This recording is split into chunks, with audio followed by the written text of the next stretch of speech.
오늘은 성도의 즐거움이라는 제목으로 하나님의 말씀을 선포하겠습니다. 여러분, 무엇을 할 때 제일 즐겁습니까? 저는 당연히 이 예배 드릴 때 가장 기쁘고 즐겁습니다. 그 대답을 원하고 있습니다. 사랑하는 믿음의 성도님들, 우리 성도님들은 이 세상을 살아갈 때에, 그리고 우리 교회에서 믿음 생활할 때에 즐겁게 해야 됩니다. 만약에 여러분들이 이 교회에 나올 때에 별로 즐겁지 않게, 재미없게, 억지로 끌려오는 그 모습을 세상 사람들이 한번 본다고 생각해 보십시오. 아, 교회는 저런 곳이구나. 별로 재미없는 곳이구나. 그러니까 갈 곳이 못 되는 곳이구나. 그렇게 생각할 수밖에 없습니다. 만약에 여러분들이 믿음 생활할 때, 우리 남부교회 나올 때에 즐겁게, 너무 기쁘게 그렇게 교회에 나오는 모습을 세상 사람들이 본다고 생각해 보십시오. 아, 교회는 저런 곳이구나. 즐거운 곳이구나. 특별한 곳이구나. 교회에 한번 가보아야겠다. 그렇게 생각할 것입니다. 그러하기 때문에 저는 물론이고 우리 남부교회에 속한 모든 믿음의 성도님들은 믿음 생활할 때에 즐겁게 하시기를 소원합니다. 자, 오늘 우리가 성도가 즐거워해야 하는 이유, 이제 성경에서 그 이유를 한번 찾아보겠습니다. 첫 번째, 우리 성도님들은 이미 하나님의 은혜를 얻었기 때문입니다. 여러분, 본문 2절 상반절 말씀해 보십시오. 우리가 믿음으로써 있는 이 은혜에 들어감을 얻었으며, 그렇게 기록하고 있습니다. 우리가 믿음으로써 있는 이 은혜에 들어감을 얻었다는 말은 무엇인가? 그것은 우리가 믿음으로 하나님으로부터 은혜를 얻었다는 것입니다. 우리가 믿음으로 구원을 받았다는 것을 오늘 본문은 이야기하고 있습니다. 그런데 여기에 보니까 들어감을 얻었다라는 말이 있습니다. 이 들어감을 얻었다는 말은 아련하다는 것입니다. 여러분, 아련하다는 말이 무엇인지 아십니까? 높은 사람을 뵈러 가는 것을 이야기하지 않습니까? 백성이 왕을 뵈러 오전에 들어가는 것, 그것을 이야기하고 있습니다. 그런데 아련하다는 이 말씀 속에서 아련하는 사람은 누구이고 또 왕이 있는 그 오전으로 데리고 가는 그 사람은 누구인가? 우리는 한번 생각해 볼 필요가 있습니다. 2절에 보니까 믿음으로 써 있는 자라고 이야기하고 있습니다. 하나님을 아련하러 들어가는 사람들은 믿음에 써 있는 자입니다. 다름 아닌 믿음으로 살아가고 있는 오늘 우리와 저와 여러분을 이야기하고 있습니다. 그러면은 그 오전으로 데리고 가는 분은 누구입니까? 바로 예수님입니다. 예수님께서 우리 믿음의 성도들을, 믿음의 사람들을 하나님을 뵐 수 있도록 그 오전으로 데리고 간다. 아련시키다. 그렇게 우리는 이야기할 수 있습니다. 성도들은 예수님을 통해서 하나님을 볼 수 있습니다. 우리는 예수 그리스도를 믿음으로 말미암아 그 하나님의 나라에 들어갈 수 있고 그 하나님의 나라에 영원히 살 수 있음을 오늘 본문은 이야기해 주고 있습니다. 다시 이야기하면 이런 이야기입니다. 우리는 하나님의 얼굴을 뵐 수 있는 신분을 얻었다는 말입니다. 하나님의 나라에 들어갈 수 있는 신분증을 얻었습니다. 여러분, 신분증을 확보했는데 즐겁지 않습니까? 즐겁지요. 저는 예전에 가장 부러운 두 부류의 사람이 있었습니다. 두 친구가 있었는데 그 두 친구가 어떤 친구였냐면은 한 명은 아버지가 선생님인 친구, 그리고 또 다른 한 명은 아버지가 누구겠습니까? 목사인 친구. 정말 부러웠습니다. 왜냐하면은 여러분, 시골에 학교가 있지 않습니까? 제가 다닐 때쯤 그때는 대부분 시골 학교에 사택이 있었습니다. 그리고 교회도 마찬가지 그 교회 마당 안에 사택이 있지 않습니까?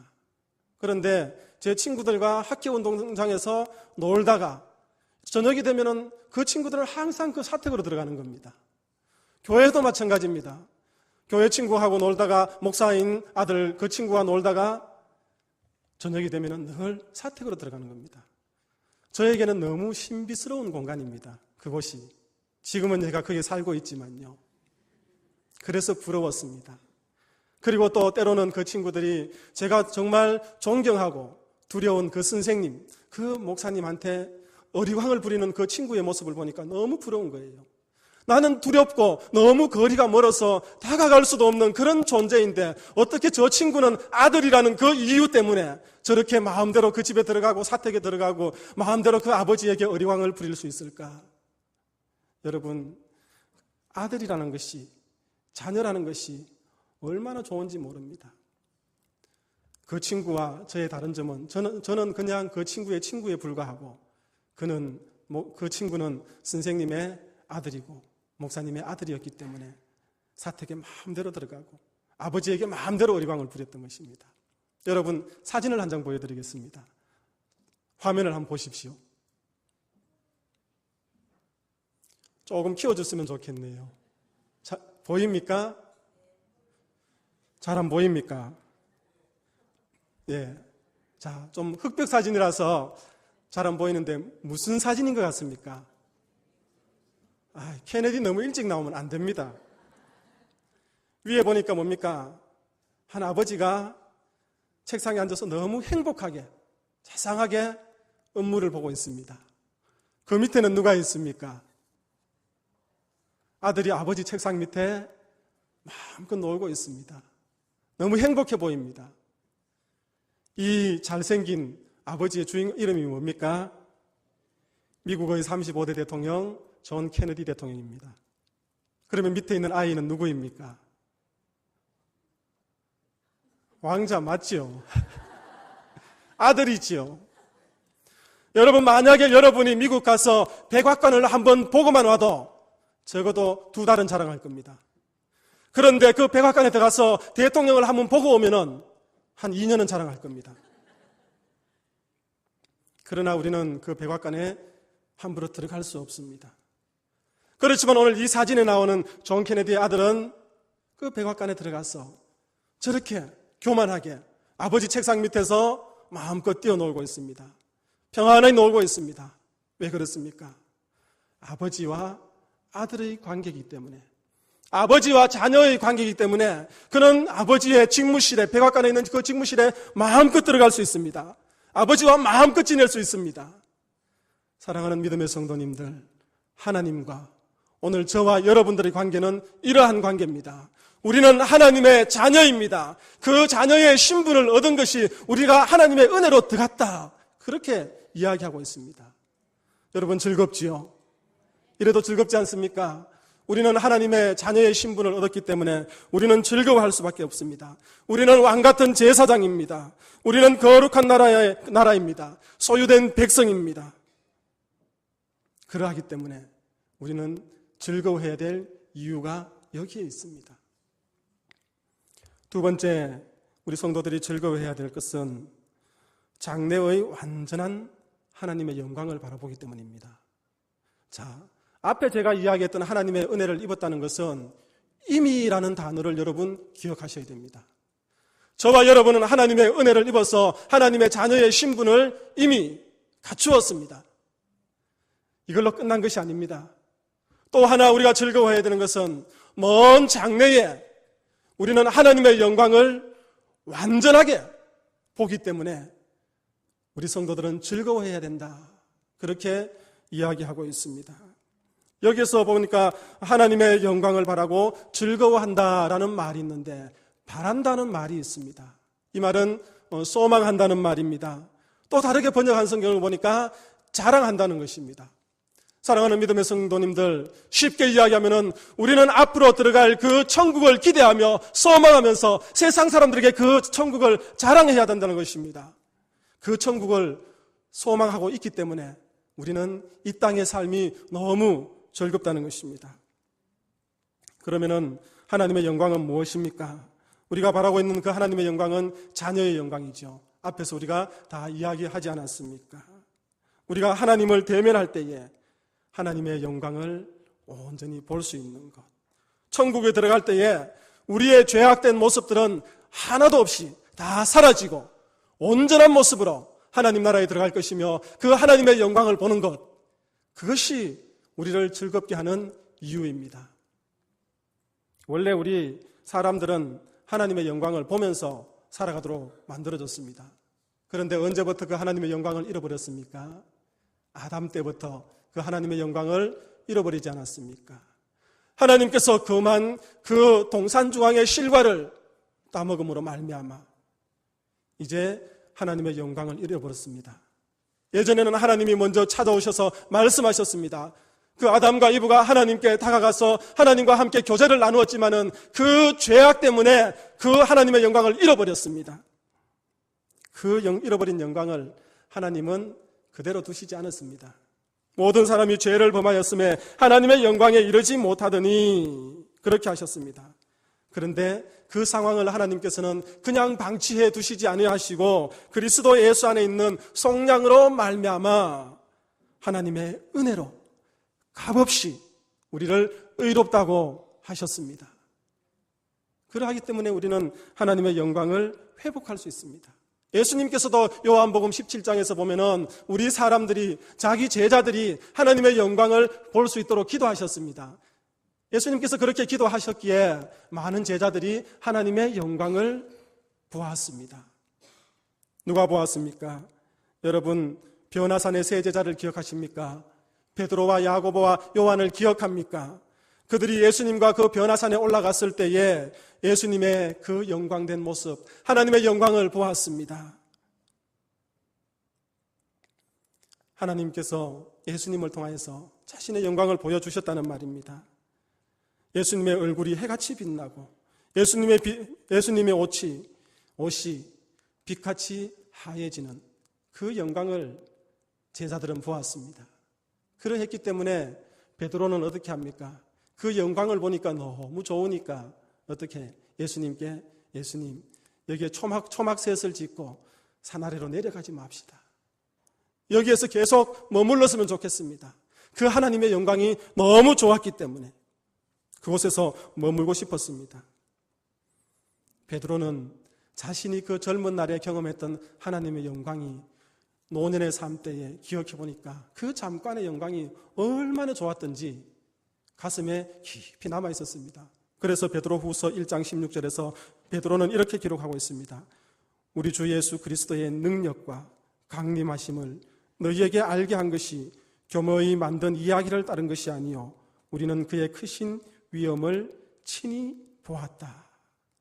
예수 그리스도의 능력과 그 강림하심을 나는 친히 보았다.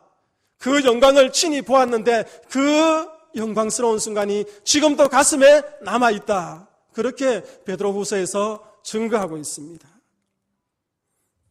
이것은 베드로가 본 영광은 세상에서 본 영광은 잠깐입니다. 아주 일부분입니다. 이 영광을 바울도 보지 않았습니까? 그가 살기등등해서 예수 믿는 사람을 잡으러 갈 때에 다메섹 도상에서 그 예수님의 음성을 듣고 그 예수님의 영광을 보지 않습니까? 사울아 사울아 그렇게 이야기했을 때에 바울은 어떻게 이야기합니까? 주여 니시니까 나는 내가 핍박하는 예수이다. 그렇게 이야기하면서 그 하나님의 영광을 볼 때에 바울은 눈을 뜨기조차 힘들었습니다. 뿐만 아닙니다. 바울은 셋째 하늘에 올라가서 말로 표현할 수 없는 말을 들었다 이야기하고 있습니다. 우리 이 땅에서 표현할 수 없는, 이 땅에서 이해도 할 수 없는 그 말을 나는 3층층에 올라가서 들었다고 이야기하고 있습니다. 바울이 본 영광 역시 잠깐의 영광이었습니다. 온전한 것은 아니었습니다. 그런데 이 잠깐 동안의 영광을 보기만 했는데도 너무 즐거웠습니다. 너무 기뻤습니다. 마음속에 환희가 넘쳐났습니다. 바울은 그 영광이 자기가 땅에서 보는 영광이 완전하지 않았다는 것을 알았습니다. 그래서 그는 고린도전서 13장 12절에서 이렇게 이야기합니다. 우리가 지금은 거울로 보는 것 같이 희미하나 그때는 얼굴과 얼굴을 대하여 볼 것이요 지금은 내가 부분적으로 아나 그때는 주께서 나를 아신 것 같이 내가 온전히 알리라. 여러분 이 말씀 속에서 그때가 언제입니까? 주님 오셔서 우리가 천국에 가는 그때입니다. 지금 우리가 이 땅에서는 거울로 보는 것 같이 우리가 희미하게 하나님의 영광을 봅니다. 그러나 그때 우리가 예수님께서 재림하시고 우리가 천국에 들어갔을 때는 그 하나님의 영광을 온전히 바라본다고 바울은 이야기하고 있습니다. 지금은 이 땅에서 우리가 하나님에 대해서 조금밖에 알지 못하지만은 우리가 천국에 들어갔을 때는 하나님께서 지금 저와 여러분을 아시는 것처럼, 온전히 아시는 것처럼, 그때는 우리 하나님의 영광을 온전히 안다고 이야기합니다. 이 당시 거울은 요즘처럼 선명하게 보이는 거울이 아닙니다. 동거울이기 때문에 아주 희미하게 보이는 그런 거울입니다. 그것을 이제 배경으로 바울이 이야기합니다.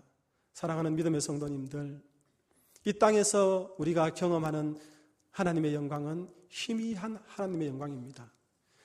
작은 일부분의 하나님의 영광입니다. 그 영광을 보았을 때도 그렇게 기뻤고 그렇게 즐거웠고 환희가 터져 나오는데, 여러분 천국에 들어가서 하나님의 온전한 영광, 하나님의 온전한 모습, 하나님의 향한 그 온전한 지식을 우리가 알았을 때에 우리 마음속에 우리가 어떻겠습니까? 이 땅의 것하고는 비교할 수 없는 그런 기쁨과 즐거움이 있을 것입니다. 사랑하는 믿음의 성도님들, 우리는 이미 하나님의 자녀의 신분을 얻었습니다. 또 그 신분을 가지고 장래의 천국을 소망하면서 이 땅에서 즐겁게 살아가라고 오늘 말씀은 이야기하고 있습니다. 사랑하는 믿음의 성도님들, 천국을 소망하면서 즐겁게 믿음 생활하시기를 소망합니다. 세 번째, 성도는 환난 중에 즐거워합니다. 여러분 3절 보십시오. 우리가 환난 중에도 즐거워하나니. 여러분, 첫 번째 거는 이해가 되죠? 하나님의 은혜 안에 들어갔기 때문에 내가 즐거워할 수 있어. 두 번째 것 이해될 수 있죠? 장래에 내가 천국에 들어갔을 때에 하나님의 영광을 온전히 볼 수 있기 때문에 즐거워할 수 있어. 그런데 세 번째 보니까 환난 중에도 즐거워하십시오. 우리 찬양대 환난 중에 즐거워할 수 있습니까? 믿음 대단하신 우리 찬양대입니다. 그렇죠. 첫 번째, 두 번째 이야기한 그것이 있기 때문에 우리 가운데 어떤 환난이 있어도 우리는 즐거워할 수밖에 없는 그러한 신분입니다. 하나님께서 우리를 자녀 삼아 주셨고 하나님께서 장래에 우리를 위해서 천국을 예비해 두셨기 때문에 지금 겪고 있는 그 환난, 그 고난은 잠깐입니다. 그 환난은 천국을 향한 잠깐의 과정입니다. 그러하기 때문에 우리는 환난도 즐거워할 수 있다고 본문은 이야기하고 있습니다. 환난과 고난은 아무런 문제가 되지 않는다고 이야기합니다. 사랑하는 믿음의 성도님들, 천국을 소망하며 여러분들 가운데 있는 고난과 환난을 즐기시기를 바랍니다. 그러할 때에 우리에게 천국에 대한 확신이 더 크게 다가옵니다. 사랑하는 믿음의 성도님들, 이제 이 성전을 떠나면은 한 주간의 삶의 자리에서 살아갈 겁니다. 그때에 그 험한 세상에서 천국 소망 가지고 나는 하나님의 자녀다라는 그 신분을 확인하면서 당당하게 그 세상을 이기며 살아가는 믿음의 성도들 되기를 간절히 소망합니다. 기도하겠습니다. 하나님 아버지, 오늘 바울을 통해서 우리에게 말씀하셨습니다. 우리는 이미 하나님의 은혜로 들어간 귀한 존재임을 확인했습니다. 장래에 우리에게 예비하신 그 천국을 소망하며 즐거워해야 함을 오늘도 말씀을 통해서 확인했습니다. 그러하기에 세상 속에서 살아갈 때에 어떤 환난과 근심도 우리를 넘어뜨리지 못함을 다시 한번 고백합니다. 이 믿음 가지고 한 주간 삶을 살아갈 때에 즐겁게 살아가는 믿음의 성도들 되게 하여 주옵소서. 세상을 넉넉하게 이기며 살아가는 믿음의 성도들 되게 하여 주옵소서. 하나님 아버지, 이 시간에 주님의 전에 나오면서 또한 하나님 앞에 예물드리는 성도의 손길이 있습니다. 그 손길 복되게 하여 주시고 늘 믿음 안에서 승리하는 삶이 되게 하여 주시고 드리는 성도들의 가정과 그 손길 위에 주님께서 복에 복을 더하여 주시고 날마다 주의 공급하심으로 그 가정이 풍성한 삶을 누리게 하여 주옵소서. 예수님의 이름으로 기도하옵나이다. 아멘.